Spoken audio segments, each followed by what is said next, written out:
Thank you, Rahul. I think 99.9% people in this room, they do understand English. लेकिन मैं हिंदी में बात करूंगा।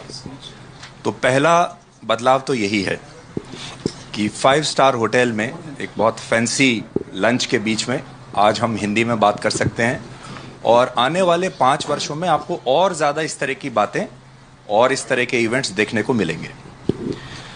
अब आते हैं कि 5 साल में क्या बदलाव हो सकता है। मुझे लगता है आजकल एक्सप्रेस हाईवेज, एक्सप्रेसवेज की बहुत बात होती है। अगर मैं धर्म को एक मल्टी लेन एक्सप्रेसवे मान लूँ और उसमें अलग अलग लेन्स में अलग अलग धर्म के लोग चल रहे हैं, तो उसमें शायद सबसे जो स्लो लेन अभी तक रही है वो हिंदुत्व की रही है। स्लो लेन, स्लो, जिसमें कि अगर आप एक स्पीड किसी की तय करते हैं कि आप इस स्पीड से गाड़ी चला सकते हैं, तो सबसे स्लो जो गाड़ी आपको जो स्पीड दी गई वो हिंदुत्व की थी, ये कहते हुए कि आप क्योंकि बहुसंख्यक हो आप ध्यान से चलाइए। आपकी बगल में जो गाड़ियां चल रही हैं 100-125 की स्पीड पर, वो माइनॉरिटीज की गाड़ियां हैं, उनको कहीं चोट ना लग जाए, आप ठीक से चलाइए। ठीक है। उसके बाद जब आप टोल देते हैं उस एक्सप्रेसवे पर, वो टोल भी शायद बाकियों के लिए फ्री है और एक जो आपकी बहुसंख्यक कम्युनिटी है वो हमेशा से ज्यादा टोल देती हुई आई है। अब उससे हुआ ये कि 75 वर्षों में उस बहुसंख्यक कम्युनिटी के अंदर एक रोष पैदा हुआ, एक गुस्सा पैदा हुआ। अब आगे क्या होगा, मैं 3 बातें बताना चाहता हूं। जैसा आपने कहा कि आरएसएस का एजेंडा लगभग पूरा हो गया, तो आरएसएस क्या करेगा अब? क्या आरएसएस घर में बैठ जाएगा? संघ क्या करेगा? तो जब हम मोदी 3.0 की बात करते हैं तो अब हमें आरएसएस 2.0 की बात करनी पड़ेगी। What is RSS 2.0? Do now. तो आरएसएस शायद अपने आप को थोड़ा रीइन्वेंट करेगा। संघ का एजेंडा शायद अब जागृति होगा, क्योंकि जो उन्होंने अचीव करना था वो हो गया। राम मंदिर को मैं देखता हूं कि राम मंदिर 1983 के वर्ल्ड कप जैसा है। 1983 का वर्ल्ड कप जब हमने जीता था तो पूरे देश में क्रिकेट को लेकर विश्वास आया था।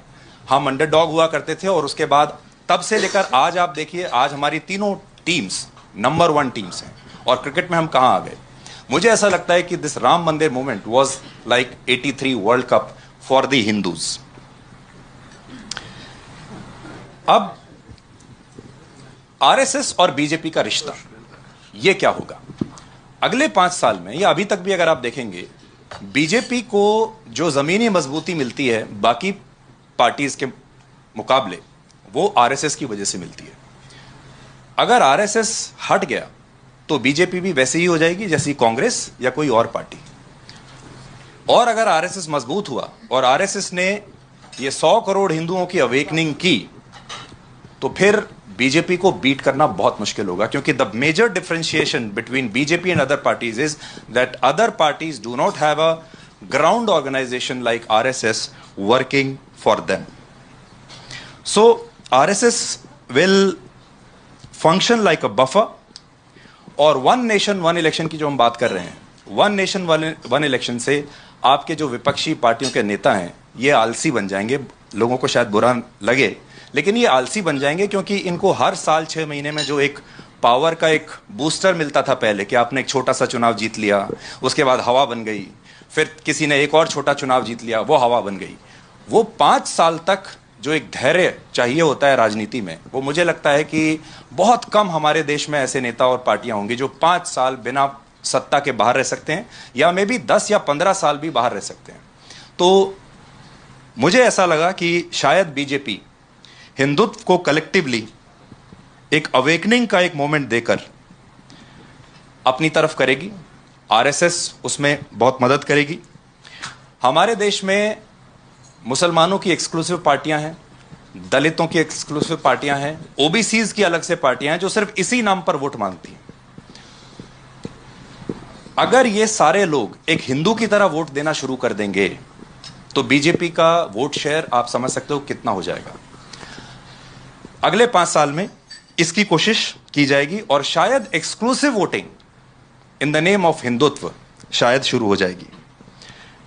आप अभी से बदलाव देखिए, मैं छोटे छोटे बदलाव आपको बताता हूं। भजन का कितना बड़ा बाजार हमारे देश में आ गया है, लोग भजन सुन रहे हैं, भजन सुपरहिट है। फिल्मों में जो बदलाव है आप देखिए, आज आपको 370 पर फिल्म देखने को मिल रही है, बस्तर पर फिल्म देखने को मिल रही है, केरला पर मिल रही है, कश्मीर पर मिल रही है, and all these films are doing extremely well. तो जो लोग ये कहते हैं कि ये सब एक तरफा हो जाएगा, मोनोपोली आ जाएगी, ये मोनोपोली आएगी लेकिन लोगों की मर्जी से आ रही है, लोगों की इच्छा से आ रही है। इस देश ने 1000 साल गुलामी का देखा, जब या तो इस्लाम का रूल था या क्रिश्चियनिटी का रूल था, और अब 75 साल एक खास तरह की डेमोक्रेसी देखी जो बिल्कुल लूज थी। और अब शायद लोग, मुझे ऐसा लगता है कि लोग आएंगे और लोग इस वैचारिक जो ब्लॉकिंग है हिंदुत्व को लेकर, वो दूर होगी। आखिरी पॉइंट मेरा ये है, जय श्री राम एक बड़ा अग्रेसिव नारा बन गया था, ये एक राजनीति से जुड़ गया था, और लोग जय श्री राम जैसे ही बोलते थे आपको एक खास तरीके से देखते थे। क्रिसमस ट्री फैशनेबल है, इफ्तार अटेंड करना बहुत फैशनेबल है, लेकिन टीका लगा के कहीं व्रत पे जाना या कोई आयोजन करना फैशनेबल नहीं है। अब शायद लोग मंदिर के बाहर जाकर टीका लगा के रखेंगे, वो जो शर्मिंदगी है वो समाप्त हो जाएगी, और जय श्री राम के बाद जय सिया राम का नारा आएगा, which will be more inclusive, which would be softer, which will be applicable to all, और जिससे किसी को डर नहीं लगेगा। तो इसमें जो डर की बात है ना, कि ये जो जय श्री राम अगर बड़ा हो गया, या हिंदुत्व जो है अगर इकट्ठा हो गया, इस्लाम इकट्ठा हुआ, क्रिश्चियनिटी इकट्ठा हुआ, सिख इकट्ठे हुए, तो क्या हुआ? ये देश ऐसे ही चल रहा है, आज भी ऐसे ही चल रहा है। अगर ये हिंदू भी इकट्ठे हो गए तो ये किसी को मारने वाले नहीं है। अगर आप हमारा इतिहास देखेंगे तो हिंदुत्व जो है सबसे इंक्लूजन वाला धर्म रहा है।